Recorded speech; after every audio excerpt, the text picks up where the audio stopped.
Good morning students. आज हम कक्षा 10 के गणित का अध्याय 4 द्विघात समीकरण पढ़ने जा रहे हैं।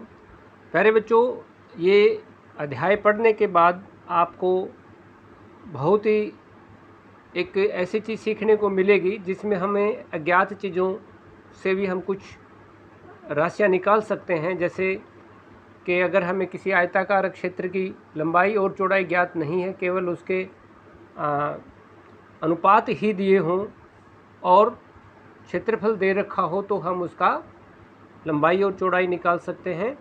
यदि हमें किसी ट्रेन की दूरी दे रखी है और उसकी स्पीड या गति नहीं दे रखी हो, तो भी हम उसका गति को ज्ञात कर सकते हैं।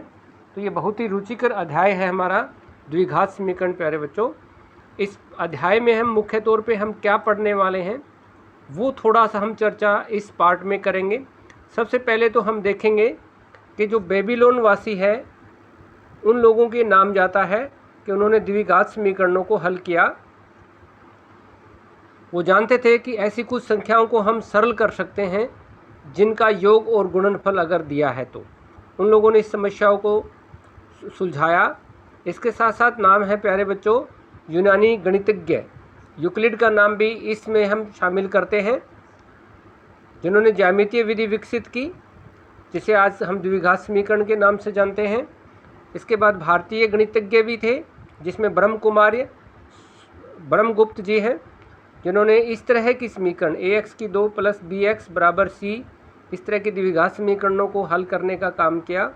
और एक नाम और है श्रीधराचार्य, उन्होंने द्विघाती सूत्र, जिसे आज हम पूर्ण वर्ग विधि के नाम से भी जानते हैं, उन्होंने ये सूत्र विकसित किया जो द्विघात समीकरणों को हल करने में मदद करता है। और एक अरब गणितज्ञ है अल ख्वाज़िमी, उन्होंने द्विघात समीकरणों का अध्ययन किया। हिया हानासी-यूरो ने 1145 में भी अपनी एक पुस्तक लिखी जिसका नाम था लिबर इम्बाडोरम, उन्होंने ये काम किए हैं द्विघात समीकरणों के। तो हमें इन गणितज्ञों के नाम भी याद रख लेने चाहिए प्यारे बच्चों। इस अध्याय में हम द्विघात समीकरण कैसे बनाई जाती हैं, जो सामान्य हमारी कोई परिस्थिति है, समस्या है, उसको भी हम द्विघात समीकरण में बदल सकते हैं। और द्विघात बहुपद हम पढ़ चुके हैं प्यारे बच्चों, जिसमें बहुपद का घात 2 रहती है, उसे हम द्विघात बहुपद कहते हैं। इसी तरह से द्विघात समीकरण में सिर्फ फर्क क्या है कि इसमें बराबर का निशान आ जाता है। जैसे आप इसमें देख रहे हो, ये मानक रूप है द्विघात द्विघात समीकरण का ax² + bx + c। यहाँ बराबर 0 लगा देने से ये एक समीकरण बन जाती है। अगर इसमें ये 0 नहीं लगा है तो ये द्विघात बहुपद कहलाता है। इसमें एक विशेष बात जो ध्यान देने की ये है कि a, यहाँ जो x² का जो गुणांक है, जिसे हम a बोल रहे हैं यहाँ पे, वो शून्यत्र होना चाहिए, यानी वो 0 नहीं होना चाहिए। अगर वो 0 हो गया तो ये द्विघात बहुपद नहीं रहेगा, क्योंकि इसका ये पद जो है ख़त्म हो जाएगा, और ये पद ख़त्म होने से द्विघात बहुपदता का इसके ख़त्म हो जाती है। तो चलिए हम ये बताते हैं कि इस अध्याय में हम क्या सीखेंगे। इस अध्याय में हम सीखेंगे कि जैसे आप ये उदाहरण 1 देख रहे हो, इसमें एक परिस्थिति या प्रॉब्लम दे रखी है, उस समस्या को हम द्विघात समीकरण में बदल पाएंगे। इसके अलावा प्यारे बच्चों, हमें ये भी सीखना है कि कोई समीकरण जो दी हुई है, जैसे आप ये उदाहरण 2 देखोगे कि कुछ समीकरण दे रखी हैं, हमें ये ज्ञात करना है क्या ये समीकरण द्विघात हैं या नहीं है। देखने से मात्र से बात नहीं बनेगी, इसको सरल करके हमें इस चीज़ का आभास होगा कि ये द्विघात समीकरण है या नहीं है। उसके बाद अगली बात आएगी प्यारे बच्चों, द्विघात समीकरणों को हल करना।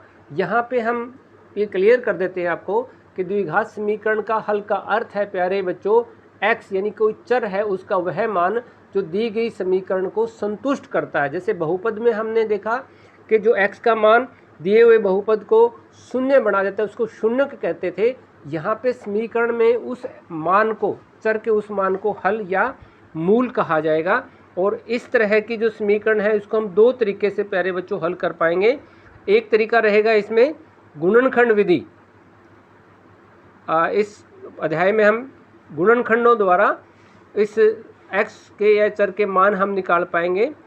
दूसरा जो तरीका रहेगा प्यारे बच्चों, उसे हम, जैसे अभी ऊपर हमने पढ़ा, द्विघाती बहुपद, या जिसको हम कहेंगे कि पूर्ण वर्ग बना करके भी हम उसको हल करने का प्रयास करेंगे, यानी कि हम उसमें x के या y जो भी चर होगा उसका मान ज्ञात कर लेंगे। और अंत में हम पढ़ेंगे कि बिना सरल करे भी हम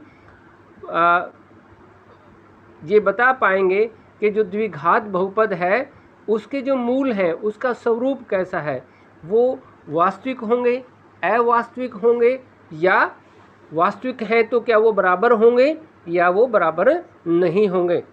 तो आइए आगे हम पढ़ेंगे।